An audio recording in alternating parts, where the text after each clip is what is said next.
Well, we're going to do something a little different today. I am going to read an old story I wrote long, long ago in a land far, far away, in addition to answering questions from our patrons and others. So if you will indulge me, I want to remind everyone that, of course, we are about to indulge in our next deer hunting season. Everybody's going to be going out and enjoying themselves.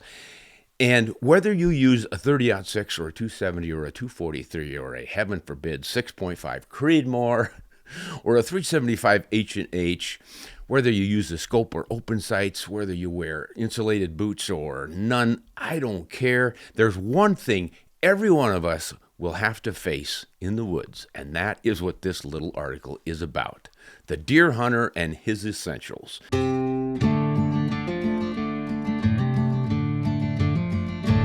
It is called Respectfully Eliminated, and it appeared in Successful Hunter magazine in 2010. This is how it goes.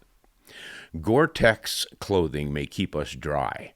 Polyester fleece may keep us warm, but no miracle fiber can eliminate nature's call to eliminate. Inevitably, somewhere, sometime, somehow, you, like those bears everyone keeps asking about, are going to have to defecate in the woods. Rain or shine, wind or calm, snow or hail, or gloom of night, you will be seized by the need to squeeze. And how you respond says volumes about your standing as an outdoorsman. In a phrase, leave no trace. Oh, you'll have to leave something, but it shouldn't be anything detectable. No evidence of your passing. Leave only footprints, take only, well, you get the idea. A few generations ago, this basic human function wouldn't even have been dropped into a conversation about hunting except as a punchline. Back in the mid-20th century, most Americans had at least some experience with outhouses, latrines, or logs in the forest. Many, by necessity, had even discovered the absorptive qualities of various native broad-leaved plants. But these days, most of our urban population have never sat to chat on anything but a porcelain throne. Hardly the ideal platform for discovering the basics for depositing life's little essentials in the great outdoors. This leads to uncomfortable, if not embarrassing, moments in the outback. During a guided mule deer hunt on the wide-open plains, an eager Easterner who'd let his excitement overrun his preparations for the day squirmed for some time in the back seat before working up sufficient incentive to broach the urgent subject with our guide. So where do you guys go to the bathroom around here? Oh, just head off somewhere behind the truck. Well, there were a series of draws and cut banks and even a shrub or two within 200 yards of us. Do you have any? Yeah, it's under the seat. Clutching the white roll, the gentleman from back east fled the truck. While awaiting the conclusion of his business, the guide and I glassed the hills rolling before us until we felt the truck bounce. That was quick, the guide commented. Then he glanced into the rearview mirror and he spotted the top of an orange cap protruding over the tailgate, positioned right about where you'd expect it to be positioned for a man sitting on the bumper. You did say somewhere behind the truck, I pointed out. Yeah, but I didn't say off the truck, the guide hissed. Well, you could slowly drive away. It was tempting, but he resisted. Ideally, one seeks a screen of natural privacy for these undertakings. In some habitats, such as tundra and grasslands, this is naught but vast distance, at which times the more delicate among us can't help but think about hunters with binoculars and spotting scopes. So we look hard for a low spot in the landscape, if not a bit of vertical vegetation. A 3-foot sage or an alder serves surprisingly well once you've assumed the proper position. The additional requirement is a rodent hole, a pile of leaves, some stones, or similar debris with which to bury the evidence. Burying is critical. You want to emulate the cat family in this, not the dog. In dry areas, a bit of judicious scraping with a boot heel is sufficient to excavate the necessary declivity while simultaneously piling up the eventual covering. Deciduous woodlands offer plenty of rotted leaves, logs, and duff. In northern climes, mosses and lichens grow in lush, thick mats that can be easily torn into chunks to expose holes and then fitted seamlessly back into place, the mosses springing back to perfectly hide things. "Stop the truck," I commanded my partner during a drive down an Alaskan highway. I reached under the seat, and I pulled out the obvious explanation for my request, then stuffed that roll under my jacket. Perhaps one car passed along this lonely route about every 15 minutes, but it's embarrassing to be seen running toward an isolated clump of willows with a white roll prominently displayed. At too many obvious pullouts along the nation's byways, you will see ribbons of white disgustingly flapping among the underbrush. The wise push deeper into the wilds before choosing their rest area. On this occasion, I went a good 200 yards and I discovered a secluded cove within an island of willow trees. The mossy understory was as deep as a mattress. It's the perfect spot. I reached down to tear out a plug of moss that gave way much too easily.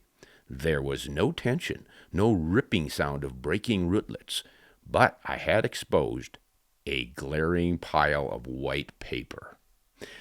Years ago, an Alaskan outfitter bemoaned the necessity to row ahead of his fishing clients in order to clean up each evening's campsite before they arrived. All too often, previous campers had left the areas littered with white banners and the piles that inspired them. "It's disgusting," this outfitter complained. "I just don't understand why people can't dig a hole and bury everything. Even a cat is smart enough to do that." The hunters and guides around the fire nodded in agreement. The next morning, I sneaked from camp to find a quiet spot before another hunters awoke. Only the guides stirred, building the fire and heating coffee. A car-sized boulder 300 yards from camp looked ideal for my purposes, promising a solid wall to both screen the scene and provide back support. But when I strolled to its backside, it became all too obvious that someone else had beaten me to it. The evidence draped all over the top of the rock. The top of the rock? Obviously, one of the guides had taken issue with the outfitter's philosophy on making deposits in the wilds. His efforts at free speech did not win him any support, however. Yes, Virginia, bears in the woods, but so do hunters. But if they do it right, you don't ever have to know. Well, I don't know if you guys found that as funny as I did when I wrote it.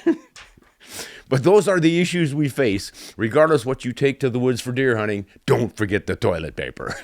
And know how to cover it up when you're done. Guys, we need to draw your attention to another diamond blade knife. This sponsor is just making some incredible knives in a wide selection. Here's one that I consider to be your gotta have it in your pocket knife. Obviously, it's a small pocket knife. It's just got about a 2-inch blade on it, but it's got some special features here. Watch this. You push this button, whap, it springs right out. I like that for one-handed work. You know, I'm working with this hand and I need to find my knife and open it. I got to hang on to something with this hand. I can open that knife.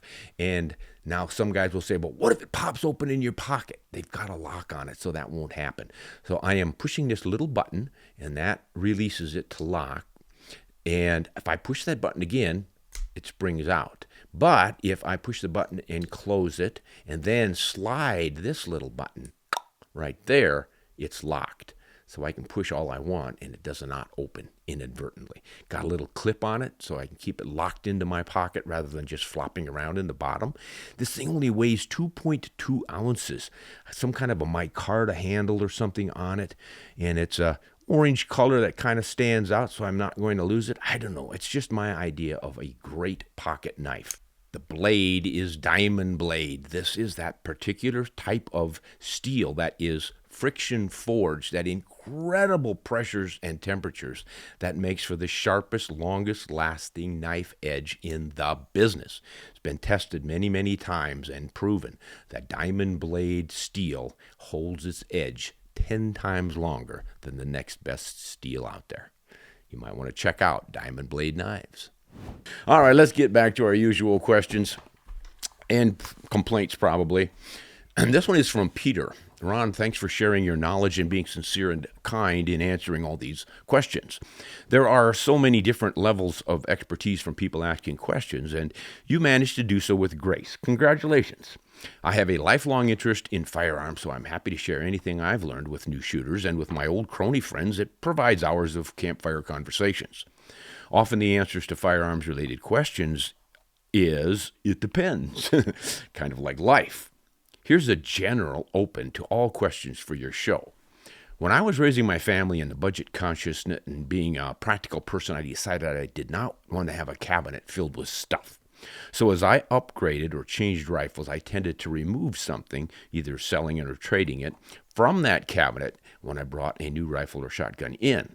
So here's the question. What rifle have you sold that you truly regret and are looking to replace? Yeah, that is a great question, Peter, and we throw it out there for everyone to answer, because I don't know that I've ever spoken with a hunter who said, oh, I wish I had never traded or sold something, whether it's that first rifle they used as a kid or something that grandpa had, or I don't know, the special one that shot like a house of fire but wasn't in the latest caliber and they wanted to get that one instead. So there's always regrets. I don't know exactly which one I regret. I know there was the old 270 in a 77, Ruger 77, the one with the Tang safety. I had that thing for about 10 years, and it really shot well, but it was a heavy, heavy rifle. And I sold it to a kid who was kind of hard up on his luck, and he wanted to get a rifle with which to deer hunt to feed his family, and I mean literally was at that level. And I let it go for, a steal of a deal. Because I kind of felt sorry for the guy, and he needed something.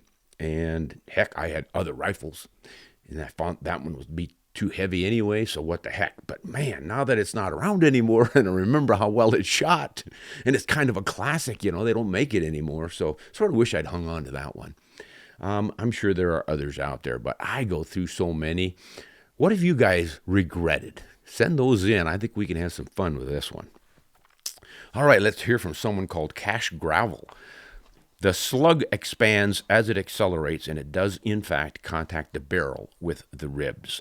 This is in reference to something I mentioned long, long ago on shotgun slugs, explaining why they're typically inaccurate, because they don't have the rifling spin that rifles have. Smoothbore shotgun, well, what the slug makers did was one of them came up with the idea of having ribs on the side of the slug, and they were slanted so that it looks like it's rifling, and they call them rifled slugs. And pretty much everyone is going along thinking that that spins that slug. And my contention is no, it doesn't. What those ribs really do is they allow that slug to be constricted by the choke, because who knows what you're going to shoot that through, a true cylinder bore or an improved cylinder choke or a modified choke, or heaven forbid a full choke. That really squeezes things down, and if it's solid lead, what's going to squeeze? So you need to have this raised rib thing so that those ribs can kind of get flattened out to fit the various constrictions going down that shotgun bore. But others say, no, it's to spin. And then someone with a good web or YouTube channel did some super slow motion filming, and he caught those slugs, and they were turning. But it was not spin stabilized, and that was my point. Yes, you will get a little bit of turn because of that ribbed or rifled slug style. But the real reason for it was that constriction issue. And the amount of spin that you get is not really spin stabilizing that big heavy slug. And that's part of the reason why they're inaccurate. And as long as we're on shotgun slugs and inaccuracy, someone else recently wrote in and asked about that topic. And some of the things that contribute to traditionally poor accuracy in shotgun slugs is the shotgun itself. You mean, consider, say, a pump-action shotgun like an 870 Remington that most of us are familiar with, or all the auto-loading shotguns you can pull the barrels off of them pretty easily, right? You remove that cap over the magazine tube, pull the barrel off.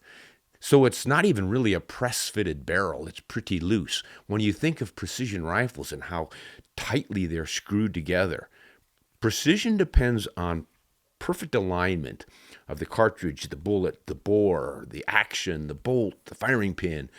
The closer everything is to concentric and aligned, the better your accuracy. Well, if you have a loose barrel that's press-fitted in or just put in and screwed tight now and then, all those things change, so you get different vibrations and wobbles and whatnot. So years and years ago, not that many, but a good 20, 25 years ago, some really astute shotgun slug shooters were figuring that stuff out, and they would put screws through the action and into the breech of the barrel somewhere to tighten things up. Some of them would even epoxy them in for a permanent fix, and that helped with accuracy. So anytime you make a shotgun more like a rifle, where the barrel connects to the receiver and really locks in tightly and straight and all the rest of it, you're going to improve your accuracy. But in general, someone with a slug shotgun just takes the old shotgun and shoots it. Even if they have a rifled barrel, it's going to be a lot wigglier than a rifle barrel, and also a lot thinner. You think of a rifle barrel and how thick that barrel is compared to the hole inside of it. The walls of the barrel itself, pretty thick, which minimizes the vibrations and the wiggling and such. With a shotgun, you've got pretty thin walls. So that's also contributing to inaccuracy. You can go on and on. You, of course, say, well, you don't have very good sights, but you can easily put a good sight on your shotgun or a scope even. And then there's the fit of the bullet to the bore. Once again, you've got sort of a slug that's got to fit all the shotguns, all the 12 gauges. You might have a .729 9-inch diameter bore. You might have 7.28, might go to 7.3. Then the choke's going to change it, and all of those things are going to change the accuracy of that particular shotgun. So those are some of the things you guys can think about with your shotguns. All right, let's see what Iraq 7751 has to say. 30 years ago, you would have to buy a custom 6.5 Swede and then buy reloading equipment and then work up the perfect load just to compete with the Savage Axis from Walmart with Walmart Creedmore ammunition. So I guess what Iraq here is saying is that we've come a long way, baby. A lot of folks say, the 6.5 Swede, the 6.5 by 55, which I think came out in, it's either 1892 or 94, but it's been around a long, long time, and old-timers, traditionalists love it, and they like to pull it up as an example of why we don't need that stupid 6.5 Creedmore, because the Creedmore doesn't do anything that the 6.5 55 Swede doesn't do. And Iraq here is saying, yeah, but you had to get reloading equipment and custom tuned rifle and all the rest of it. And these days you can just buy a relatively inexpensive rifle like a Savage Axis and throw some factory ammunition in it in a 6.5 Creedmore, and you get better accuracy than you did with all the other machinations you had to make back in the old days. It really doesn't matter if you love one or the other, or you hate one or the other, as long as you're happy. Choose whichever one works for you. If you enjoy building your own hand loads, which I certainly do, and you like the old traditional 6.5 55 Swede, go for it. But it doesn't mean you have to hate the 6.5 Creedmore. But if you hate it and you enjoy hating it, I guess you can do that too. Thanks for writing in on that one. That puts things in perspective for us. 24 Kachina. Rocks are a natural part of native topography and geography. They don't interfere with... Oh, I need to set this one up so you guys know what's going on here. A while ago, not very long ago, I did a little quickie video, a short video of me out in the field. I was loading rocks, big boulders, in my Polaris Ranger to take them off of the fields. Excuse me, we were loading. Okay, Betsy was lifting the heavy ones. I was just picking up the little fist-sized rocks. Betsy was doing the 200-pounders. But at any rate, we did this short little video. I actually did the video because Betsy was back at the house at the time. But I was just explaining that we're picking up all of these boulders and taking them off the field because we are going to be replanting our former crop fields which were in CRP when we got this place, but it was decadent, a decadent stand of brome grass in which nothing lived. I mean, literally. You might get a handful of meadowlarks in the entire season out there. Never any pheasant nests or sharp-tailed grouse nests. The deer weren't feeding on it. We never got elk on it. It was pathetic. It's like having a desert. So we are in the process of rehabilitating that and planting it with a bunch of native grasses and forbs and things that are good for pollinators, butterflies, bees, and that sort of thing, and will also provide some forage for wildlife. And to do that, we're taking all these big rocks and boulders off the field so we don't break the discs and the harrows and all the farm equipment you need to plant this stuff and get it worked up. And what Kachina here is complaining about is me moving those rocks. So let's go back to his complaint here, and then we'll explain a little deeper. Rocks are a natural part of native topography and geography. They do not interfere with wildlife. Well-intended effort, perhaps, but totally misguided. If it's not a man-made intrusion, leave it be. The giant pile of rocks, however, is completely unnatural, and it's out of character with that landscape. Just let it be. Laudable intent and effort, but misguided goal. I wrote back and said, hey, I appreciate your concern, Kachina, but untouched natural habitat is rare to non-existent outside of federal wilderness areas. Removing rocks from these fields that have been plowed and farmed for 100 years or more does no harm. We are replanting them to a mix of native grasses and forbs for pollinators, upland birds, sparrows, meadowlarks, sharp-tailed grouse, etc. We hope that deer and elk find some vegetation worth eating too. Prior to this, it was a monoculture of non-native brome grass in which virtually nothing lived. The other thing to remember, though, is that we humans have not only disrupted our land with highways and reservoirs, we've drained wetlands, we've built cities and airports and parking lots. Cities with more than 1 million people use 22% of their land area just for parking lots. But we've also introduced, and inadvertently or intentionally, dozens of invasive plant and animal species that have changed our biotic communities. This is largely what leads to the extirpation or extinction of most species. And to elaborate even on that, this idea that if man just steps back and lets nature take its course, everything is going to be wonderful, it just doesn't work, guys. If you've got a pristine environment in which man has not made the changes that we always make, that can certainly work. I mean, that's why when we discovered new lands, when we found all this amazing wildlife on it, it was because we didn't have all the changes in the highways and different things. But these days, there's so little habitat left that's undisturbed that we need to maximize the performance of what is left to us.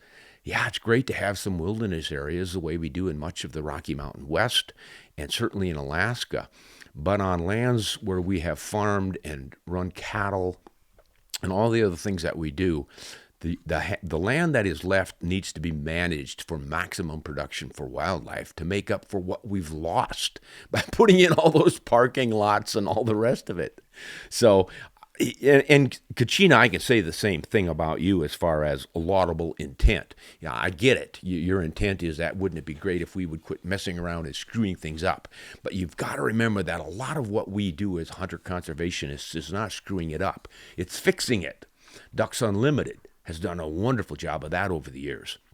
Improving wetlands, actually building new wetlands to replace all the ones that have been destroyed for cities and agriculture and everything else. So it's a big, big topic, guys, but I think we need to stay on the right footing with this one because it's just too easy to fall into the trap of humans are disgusting and we're the only reason that there's anything wrong with the natural world because we can't ever do anything right and we can't fix anything. No, we can do plenty wrong. We've proven that, but we also proven that we can do plenty of things correctly.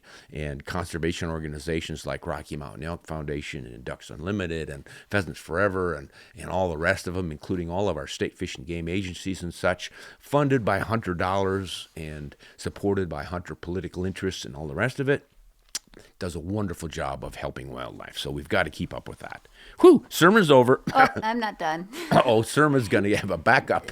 The rocks we removed to help the farmer or the rancher who's plowing it to save his equipment. Yeah, that is true. I think I said that earlier, but of course you've got to take these big rocks out because the disc goes over it and you break one of the discs and that sort of thing. So I think the pheasants and the sharptails and the deer and everything else are going to do just fine out in that new vegetation without the rocks. They can get off of those fields and find plenty of rocks. We've got piles and piles and heaps of rocks everywhere. All right, let's see what Greg and Stenson say. When I was spending time in Alaska, the locals told me that they would never use a lever gun because if they got the least bit wet, they can freeze up in cold weather. With a bolt rifle, if it freezes, you can take a rock and beat it open. See, there you go with you, messing with those rocks. You got to leave those alone.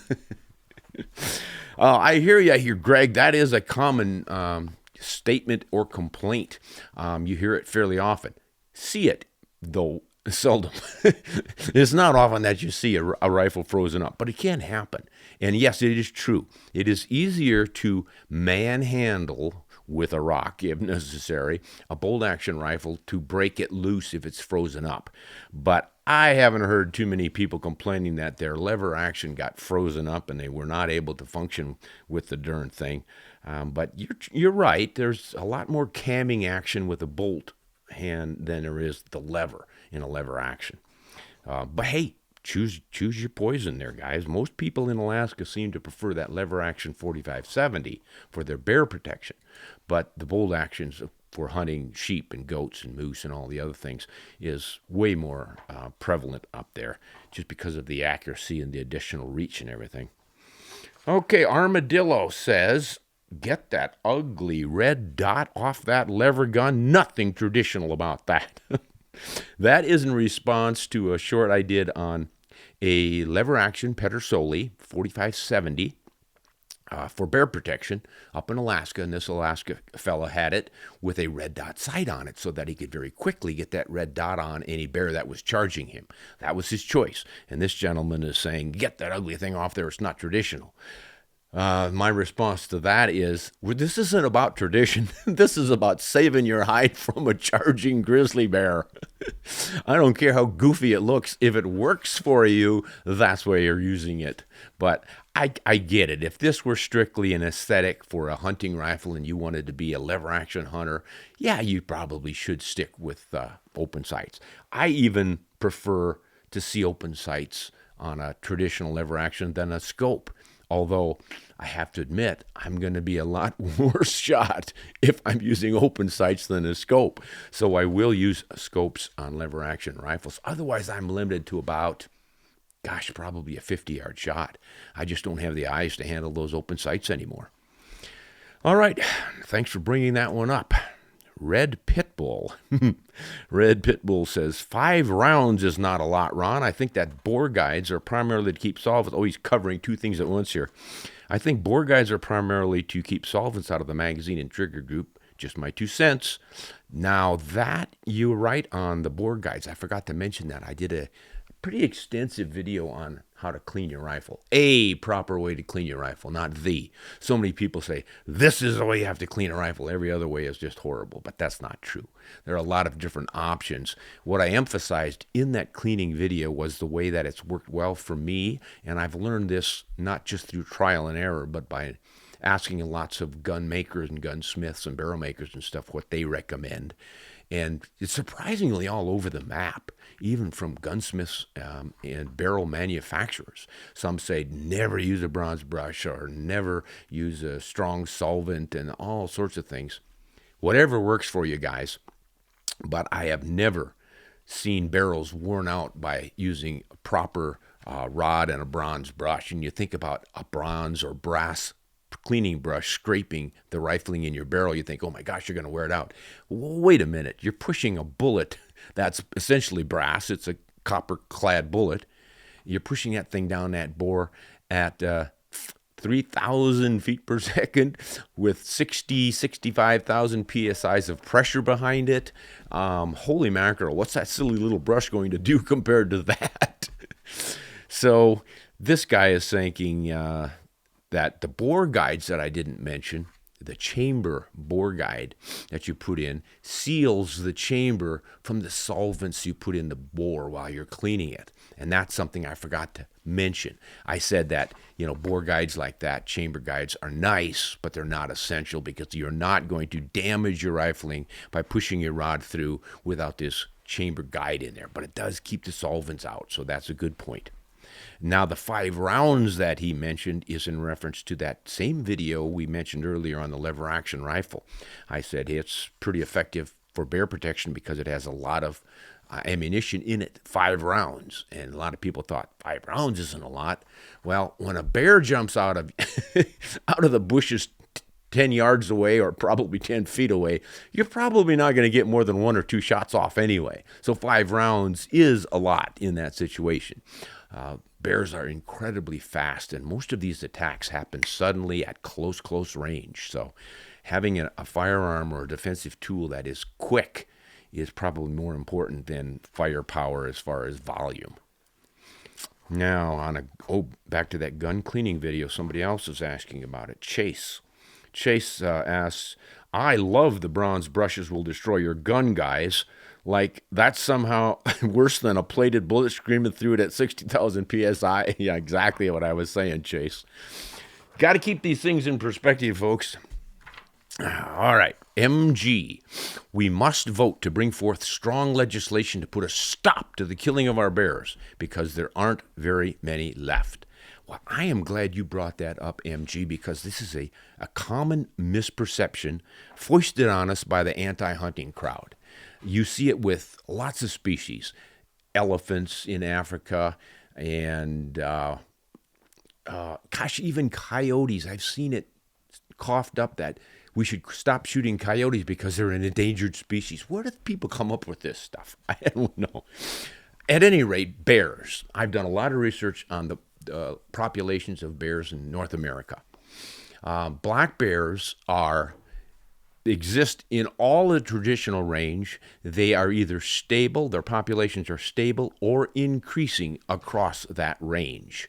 So obviously you take out the habitats that man has converted into our use. You're not going to have black bears that much in your cities and a lot of the farm country and stuff. But boy, they are not only stable, but increasing. They're bouncing back in a lot of places. You hear about them in Missouri and Arkansas, and they pop up every once in a while, even in the Dakotas. So black bears are fine, and there are about, the estimates vary, but somewhere getting close to 1 million black bears. They're doing just fine.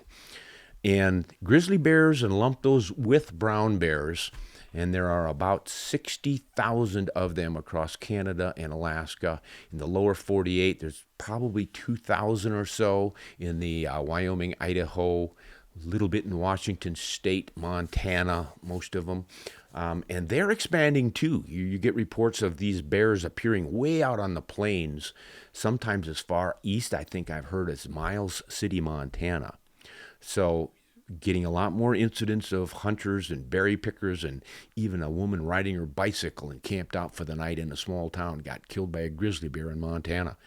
So they're doing just fine too. And a point I like to make about all of these maximum predators, the acme predators like wolves and bears, is that they are so strong, so versatile, and able to exist in so many different habitats that making them endangered involves persecuting them, the way we did with wolves and grizzlies and cougars back when, to clear the land for the safety of man and his animals. Well, once you stop that and you just allow these animals to kind of do their own thing, you'll find that they can do quite well in habitats in which smaller animals can't make it, because the habitat is not good enough. You don't need a lot of habitat for a bear other than something to eat. He's going to sleep just fine without a certain plant to cover him up. Same with wolves. As long as there is meat to eat, they're going to do just fine. So I don't think we need to worry about the bear population being too low in North America. We're well protected, and biologists and fish and game agencies have done a great job of managing those populations, despite ever-increasing human encroachment on their environments. All right, here is 24 Achina. Rocks are a natural part of the... What? Didn't we do this one already?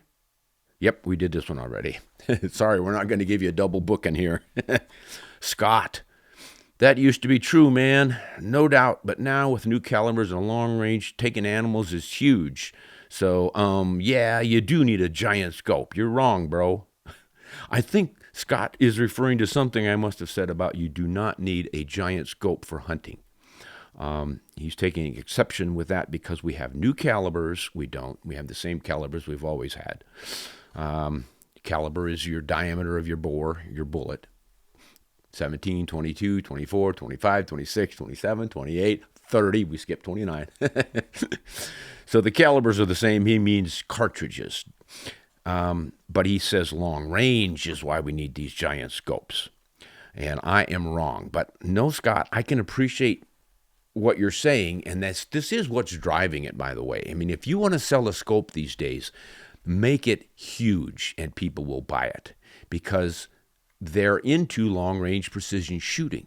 But that does not make it your ideal choice for hunting. Unless you are one of the extreme range hunters who I discourage, because I think it's way more important for us to recognize the ineffectiveness of sending a bullet beyond about 600 yards, not because of your inability to make a shot or your rifle's inability, but the inability to predict what the animal is going to do while the bullet's getting there and what the wind is going to do. You can memorize your trajectory tables for dropping, not drift, not deflection. So it just makes it a little too iffy. Plus, how long does it take to get there? If you've hit an animal and you go over there, a lot of the times you can't even tell where that area was in which you shot him. And if it's just wounded, it could escape while you're getting over there. It takes a long time to walk 600 yards, especially in broken country where we're hunting. So I just think that somewhere in that 10 power top end have been proven more times than I care to even count effective. And I've used 7 power scopes to take game at 400 yards. Just remember, 10 power scope means you're magnifying that image 10 times. So something at 100 yards is going to look as if it were only 10 yards away to your naked eye. Look through a 10x scope at an animal 1,000 yards away, and the image size is the same as if you were 100 yards away for your naked eye. And it's just, I recommend smaller scopes, guys. Don't have to buy them, but I do certainly recommend them. All right, JMC. Ron, I'm glad you got your wife a microphone. Bingo, there you go. I have always enjoyed the banter between the two of you, and I have often thought that you should put her in front of the camera every now and then. If you can't get her to do that, then that microphone is a great idea and the next best thing. Thanks for another great show, Ron. And Betsy, use that microphone and weigh in on this. What do you have to say to JMC? I'm not getting in front of the camera. Well, make sure you get close enough to that fancy microphone. The closer you get, the better you sound. Like this? Yeah. Okay. I don't want to be in front of the camera. You're the guy. Okay. There you go, JMC. You're going to have to write in and try to butter her up or something to get her in front of the camera. Let's hear from The X. Hi, Ron. Regarding the question or comment about slow, heavy bullets versus fast, lighter bullets. Let's say you have a 180 grain bullet shooting 2,800 feet per second, and you have a 130 grain shooting 3,295 feet per second. Both are delivering the same energy at 3,135 foot-pounds. I understand that they will deliver different energy at the same distances, but just for the sake of question, let's say they hit with the same energy. What would be the difference on a deer when they hit?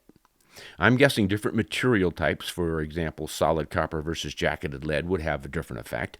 What I'm wondering is, would certain types of bullets be more effective if using heavier type at lower speed? Maybe softer bullet and a copper would perform better using a lighter bullet at a higher speed. Please pardon my knowledge on types of projectiles because I am exclusively an air rifle hunter. But ballistics is just too interesting to not wonder about these questions. Those are some great questions. Thanks for asking those, and you are just about on it there. The kind of bullet really does make a huge difference. And if you want more information on those bullets and their construction and what they do and all, I've got an old video, going through all of the different types of bullets, in which I explain how they're made, what they're made of, and what they do. And we show close-ups of the bullet then sliced vertically to show what's inside of it, and then the bullet expanded after it hit game. And it really puts things into perspective. So you might want to check out. I think it's called Copper versus Lead Bullets or something like that. But you're right. When you've got, say, a traditional cup and core bullet, the cup is a flat piece of copper or gilding metal that they then use the machines to draw into a tube shape. And then into that tube, they put a lead cable, and then they squeeze it into the shape of the bullet. So there's really nothing keeping the two pieces together but mechanics. And once that bullet strikes an animal, you can imagine with all that energy, when it lands, it can break up and come into pieces. And that's one of the complaints about the cup and bore bullets. That's why the Nosler partition bullet was invented back in 1948, because Mr. Nosler shot a moose several times with a 300 H&H Magnum, and his bullets broke up and did not penetrate deeply. So he put a partition wall between the nose lead and the shank lead to lock in the shank lead, and that helped keep momentum in that bullet for deeper penetration. So most of the bullets since then have been along similar lines. How do we keep things together? Well, a copper bullet is real easy to keep together because there's nothing to break apart. It's all the same. But you need expansion. How do you make a copper bullet expand? Well, you put a hole in the nose, and then the hydraulic pressure when you hit the blood and the vital organs and stuff forces that open, and the petals peel open, and you get some beautiful mushrooming. Just what you want in a lead core bullet without losing mass, so you get deeper penetration. Works pretty well. And then there are variations on those themes, but that's kind of how all that stuff works. So you're right, the big heavy bullets traditionally have been known to penetrate better than the light fast ones when the construction was traditional and they broke apart. At a slower velocity, your heavier bullet not only has got more mass to begin with, but it's not going to break apart as easily because it's hitting at a lower velocity. But the lower velocities means you're not going to be shooting them 300-400 yards away very successfully because of the additional drop of the bullet. So yeah, lots going on there. In addition, you can look into ballistic coefficient and figure out what all this aerodynamic efficiency contributes, because it's a lot. Not anything to worry about at 100 yards, probably even 200. But boy, once you start getting out there, the drag of that bullet, the air drag, really changes things. You lose energy, you deflect more in the wind, you drop faster, you just are inefficient. And being inefficient is not a benefit for a hunting rifle. All right, good questions there, X. Jerry, I must confess to discovering a relatively new short straight-walled cartridge called the 41 Great Lakes. It's based on a 30-06 case, shortened to 1.695 inches, and it uses a .410 caliber bullet, so it's a 41. My custom rifle is a Savage 99, 1953, built by a Michigan gunsmith. I've heard several times about those. Sounds pretty cool. There are several different types of bullets being produced for the 41 Great Lakes. The favorite three are the Fury 180 grain and 210 grain soft point, and the Bear Creek Ballistics HV 175 grain copper, which is what I used during the early Michigan doe season this month to take 2 does with 2 shots. Various types of rifles are used to make the 41 Great Lakes, from the AR-15 to many bolt actions, single shots, and lever actions. Hopefully, someday soon, you will have the opportunity to examine and test the 41 Great Lakes. I greatly enjoy watching your YouTube work, and I have been following you for years now, so keep up the good work. Well, Jerry, thank you for that thorough explanation of the 41 Great Lakes. Yeah, I have had some of the folks who've designed that cartridge approach me and offer to loan me a rifle and test it out, but I haven't seen the rifle yet. But if they ever get one for me to test, I would be happy to do it, because it does sound like a pretty hot little cartridge. A lot of people are crowing about it. Worth looking into, folks, the 41 Great Lakes Wildcat. All right, this is Roy. And Roy says, if you give Betsy that mic, you can't get frustrated with her questions. Oh, yes, I can. Just because she has a bigger mouthpiece doesn't mean that I'm not going to get frustrated. But she does come up with some pretty good questions. And you know, the really nice thing about having her back there, to make up for the distractions with all the monkey shines she's doing to try to screw me up here. But the nice thing about having her back there is she often realizes that I've glossed over something or completely forgotten half of the questions. And then she reminds me, you got to answer the question he asked. You went off on a tangent again, Ron. That sounds like a politician. Maybe I could run for office. As if my reputation weren't bad enough already. We got another complaint about picking up rocks. This is from Johan. All work and no play makes Ron a dull guy. Well, if that is true, then I'm an awfully dull guy because we have been working our butts off around here. Oh, man. How many loads of firewood have we brought in so far, honey? 12. And we've also done 12 loads of rock. We've taken 12. If you guys know what a Polaris Ranger 4x4 is, you know the relative box size on it. And I don't know, what is it, 4 feet by 4 feet or 3.5 or something, but it's not huge. But boy, when you start loading big boulders in the back of it, oh, it starts to sag. I am amazed at how much weight those little machines can carry. It's really amazing. But we have filled that thing up 12 times now, getting rocks off of these fields. And wow, what a job. But we're really looking forward to not only getting this new vegetation established out in those old crop fields, but in getting these rocks built into dams in the erosion channels. Over the years, all that farming on this hilly country, of course, led to erosion. We have got some erosion channels that are literally 10 feet deep. A vertical wall of earth 10 feet. This lets you know how much soil has been lost over the years. It's horrific. So we are building what they call beaver analog dams. You pretend you're a beaver and you put a similar sort of a structure in, fairly short, and it slows the water down and catches the silt and then builds up until that becomes kind of a marshy area, and eventually it'll be just wet ground, and then you can build it up some more until you fill in all of that channel. If you can't get real beavers to work for you, you pretend to be a beaver, and we're going to be doing some of that. Okay, let's see what sort of surprise questions are throwing at me today from Jay in Tennessee. Ron, I normally don't respond to these things, but no one can seem to get the 3 rifle question right. On the high end, my Model 70 chambered for a .375 Ruger will drop anything on earth with a heartbeat. And it'll do everything a .375 H&H will do. So that's his first pick, .375 Ruger. On the bottom end, there is no better small game rifle than a 17 Mach 2. Mine is an Anschutz and has killed more squirrels than Goodyear. Goodyear. His rifles killed more squirrels than Goodyear. That's a good one. Goodyear tires have run over a lot of squirrels. And the middle rifle is a tough choice because there are so many options. If you're concerned about saving fur, then set a trap.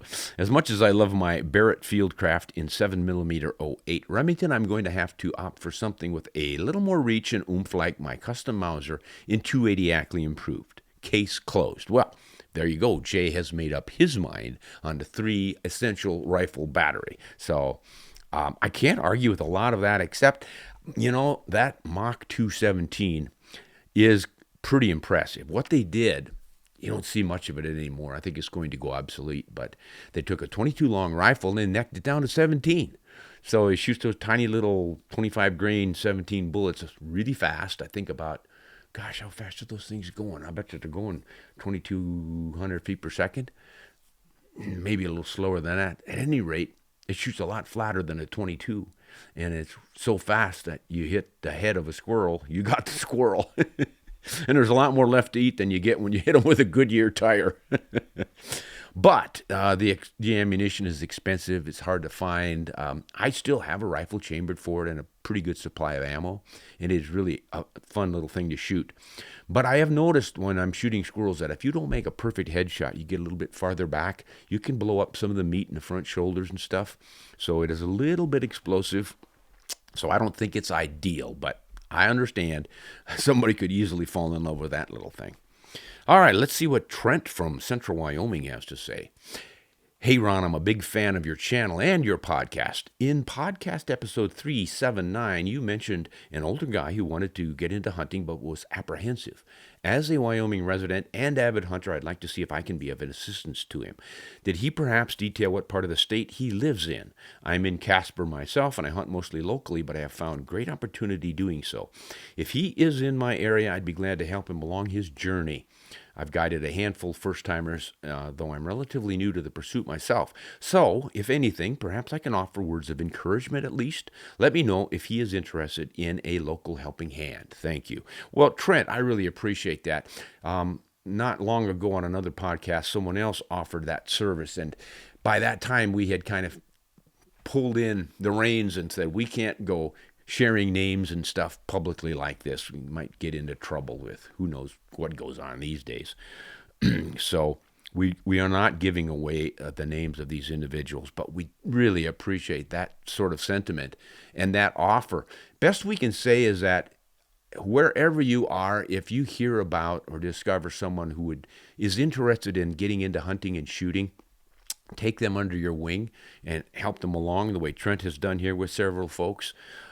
It will pay dividends. You might make a new great friend, but you'll also help wildlife and hunting in general. We have got to save our hunting traditions in this increasingly urban culture in which we live and are subject to the whims of the voters and things like shutting down seasons for hunting certain things and losing our rights, Second Amendment rights for firearms and all the rest of it. Because as preaching to the choir here, but we all realize that the political energies we have brought to this whole program and the money that we put out is what drives conservation and habitat improvement and saving wild places.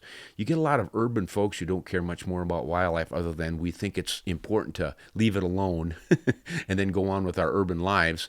They don't see the destruction of the land that we do. And they're not out there chanting to save a wetland or a grassland or any of the things that we hunters do. So keep up the good work and bring others into the fold. Jacob from, looks like British Columbia. Hello, Ron. I reached out to you once before. Was so pleased that you responded. It was in regards to my 7mm 08. I still have it, keeping it forever. But I'm acquiring a 300 Remington Magnum. You must mean I'm not sure what you mean on a Remington Magnum. There was the 300 Remington Short Action Ultra Mag, and then there's the 300 Remington Ultra Mag. Quite different cartridges there, but whichever. You've got it in the Sako 85. My question is this: how solid are you behind copper monolithic bullets? I am moving from BC to Newfoundland. I'm going through a very amicable divorce, and I'm treating myself to a 300 Sako. Well, that'll make up for some of the pain. Would you recommend solid copper, obviously, if the gun likes it, and not holding on your feet to fire on this one, but what weight would you suggest I test out first? As I said before, absolutely love your content and how genuinely you present it. Sincerely, Jacob. Well, Jacob, congratulations on your divorce. I don't know if that's right, but congratulations on it being amicable. That certainly helps. Now, depending on which 300 Remington Magnum you have, if you have the short action, it would be different than that big 300 Ultra Mag. That's a full Magnum length action that really drives them fast. So with that one, I would go with the heavier bullet. With the shorter one, I would think 180 is all you have to really roll with. I use that in a 180 grain bullet to take an elk. It's got plenty of horsepower, a little better than the 30-06 in performance. So the 165s in a copper bullet, I really like that. I think that 165 grain copper bullet, like a Barnes or a Hammer or a Cutting Edge, those give the performance equal to the best of the 180 grain lead core bullets. So, and you can shoot them a little faster. If you need a little farther reach, you can roll that route. If you want maximum penetration, go to the heavier bullets. But I wouldn't go much heavier than a 180 grain copper bullet, even if you're shooting a 300 Ultra Magnum. You're going to have plenty of horsepower there to get the job done. All right, Joel from Minnesota. Ron and Betsy, thank you for the great work you do around hunting, shooting, and enjoying the great outdoors. My son and I look forward to your YouTube posts. Let's start that one over. My son and I look forward to your YouTube posts every week, and we always seem to learn a lot, but we also oftentimes have more questions. We started hand loading for our rifles in 2020, so we are still learning a lot, but enjoy it very much.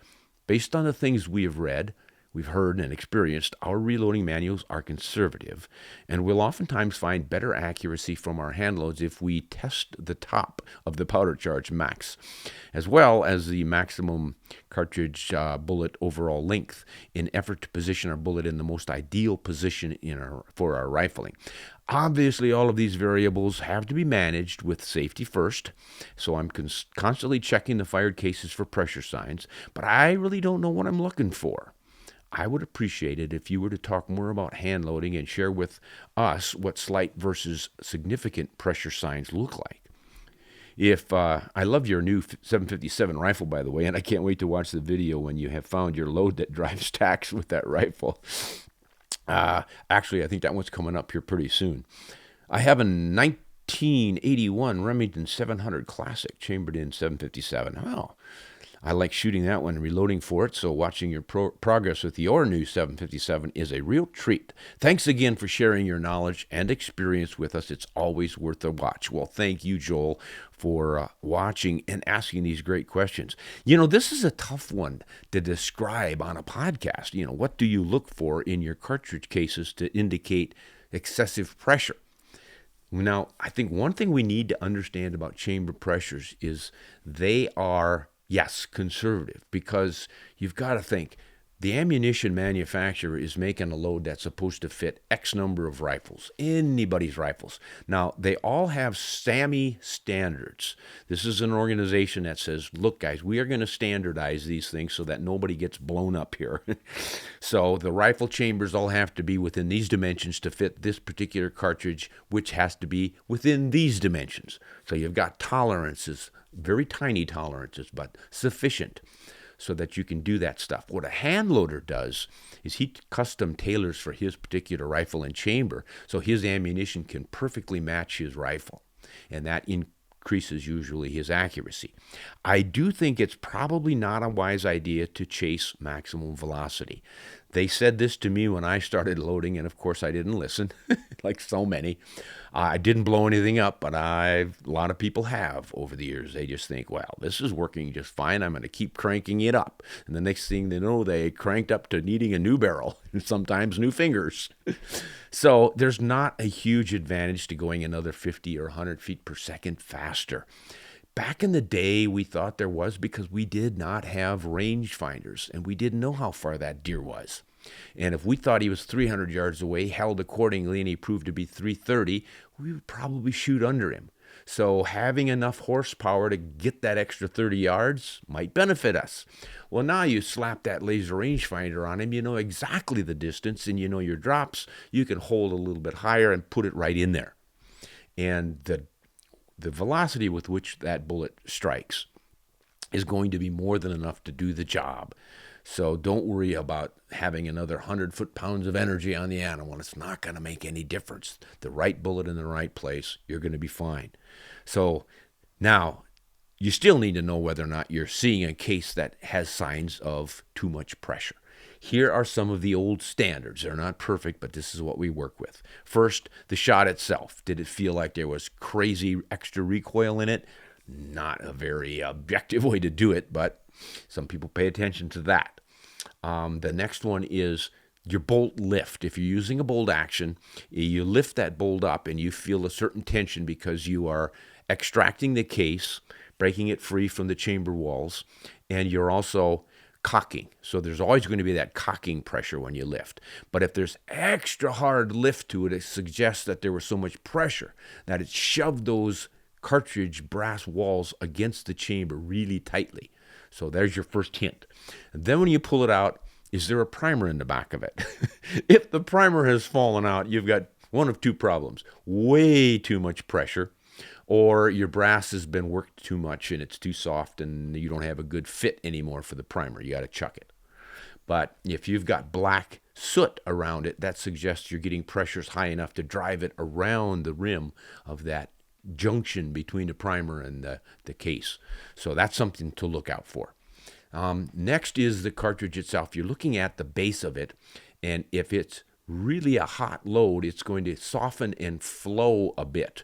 So you will see the plunger ejector in your bolt face as a little circle in the back if you have that kind of a bolt face. Or any other marks that are on that bolt face would be embossed into the base of that case. So you want to look for that stuff, any kind of shiny marks on it and things like that. Then you can get your calipers out, your micrometers, and start measuring expansion and stuff. If you've noticed that every time you shoot once and you resize that case, it's too long now, you've got to trim it at the neck. You probably got too much pressure in there and it's really stretching things out. Your brass is going to wear out a lot faster if you shoot with really high pressures too. So it's another reason to tame things down a bit. Basically, those top end loads recommended in the manuals are there for a reason.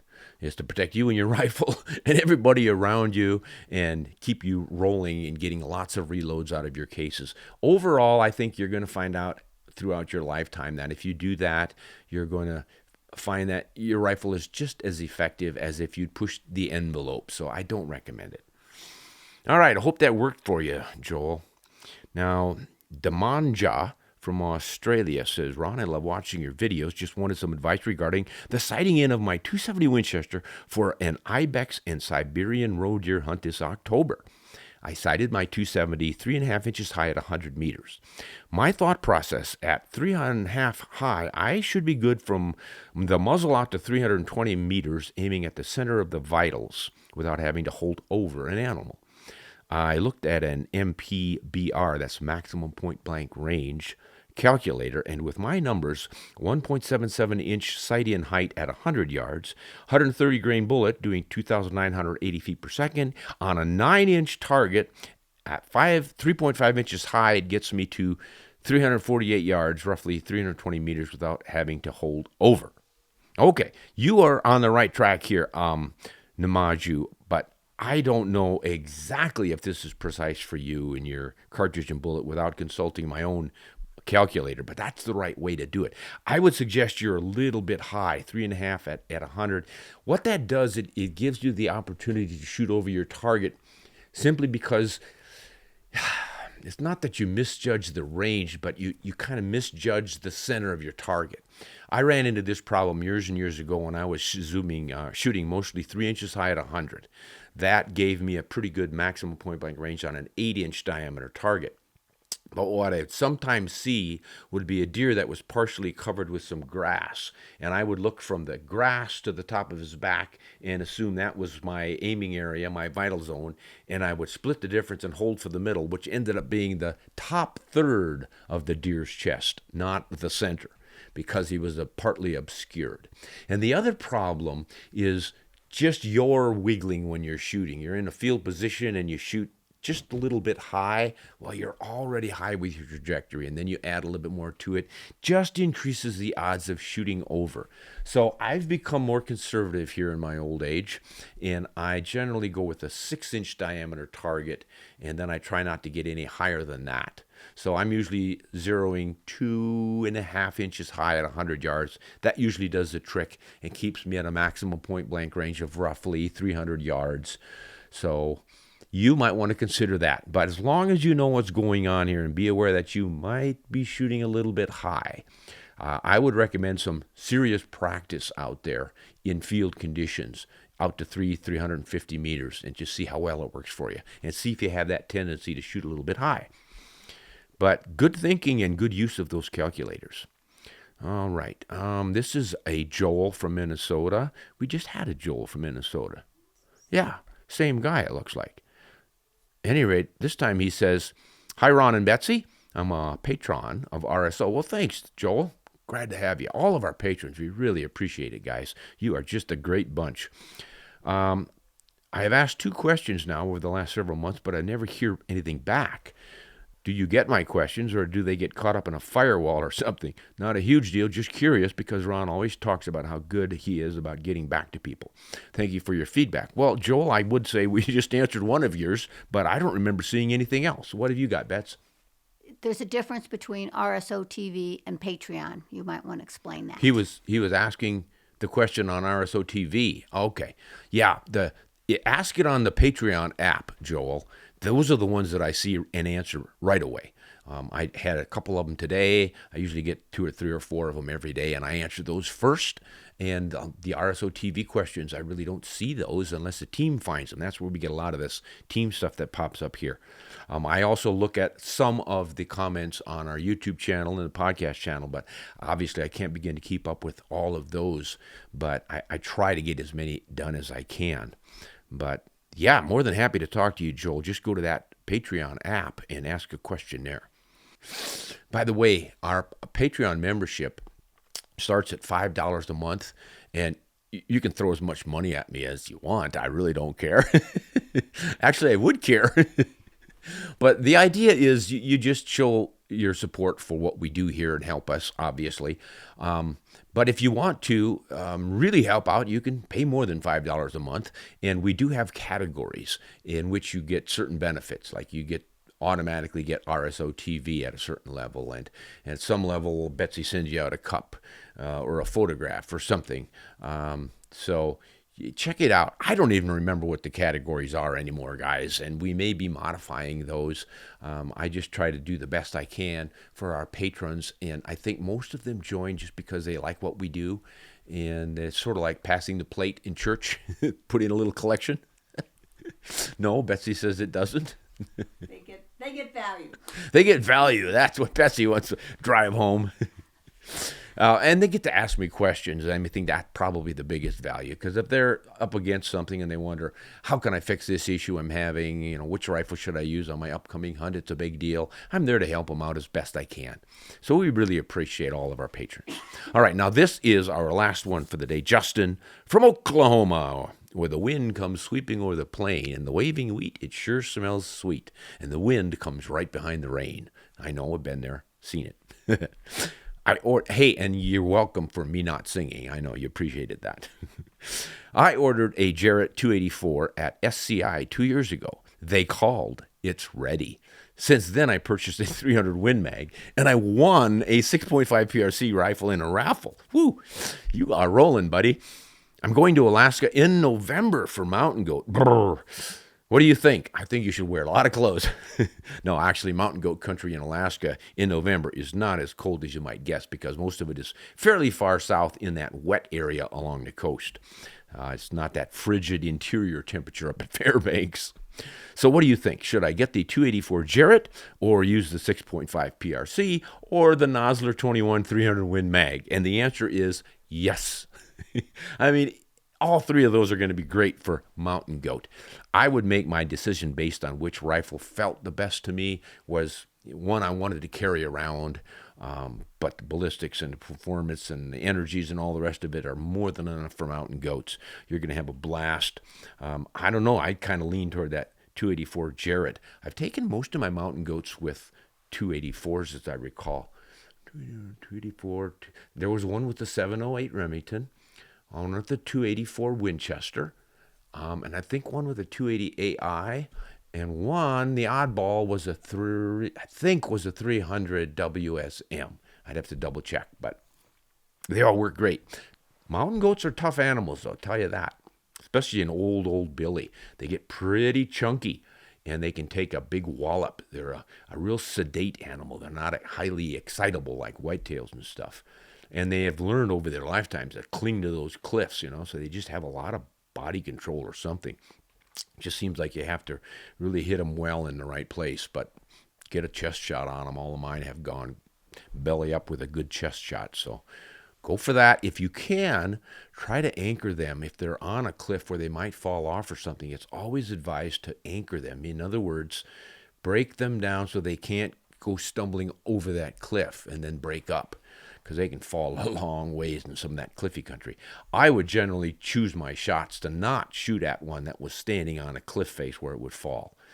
But sometimes they're close enough to where they could kick and get themselves over the edge. So break one shoulder, spun one around, broke his other shoulder, and there he was.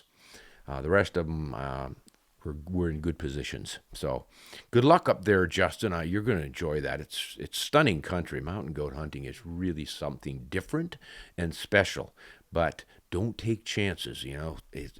I almost went off a icy ledge one time on a mountain goat hunt, and I stopped. I looked at it and thought, this is silly. Yeah, I can find a mountain goat without having to cross this silly little 18-inch wide ice-covered ledge below which is 1,000 feet down to a pile of rocks. I mean, let's go somewhere else. There's plenty of goats out here. And we got our goat. All right. Hey, those were a great bunch of questions. We got to have a comment of the week here. Betsy, who are we picking? Hey, it's time for the comment of the week, and we are going to give this one to Peter, who asked about what is the rifle you've sold or traded off that you really regret? I like those kinds of questions because it involves the audience. Guys, we love to hear from you. Sometimes we get some really remarkable stories about, say, a rifle that was lost in a fire, or a rifle that your grandfather had that he sold to somebody and you were hoping to get it someday and it's gone, and then 4 years or 14 years or 20 years later, it pops up and you find it and get it or something. I mean, there's some great stories out there. So send yours in. What is a rifle that you treasure, that you lost, sold, or traded? And if there's any came back for a second chance stories, those are even better. So thanks for that, Peter. It's a great topic. That is wrapping things up for this episode, folks. Once again, thanks for listening in, and send in those comments and corrections and let us know how your hunting seasons are going. This is what we live for, guys. This is fall. This is deer season, pheasant season, waterfowl season, elk season, you name it. We are excited and hope you are too. All the best to you out there. Great success for everyone. Enjoy every moment you get to spend in our great outdoors. This is Ron Spomer signing off. Hunt honest and shoot straight.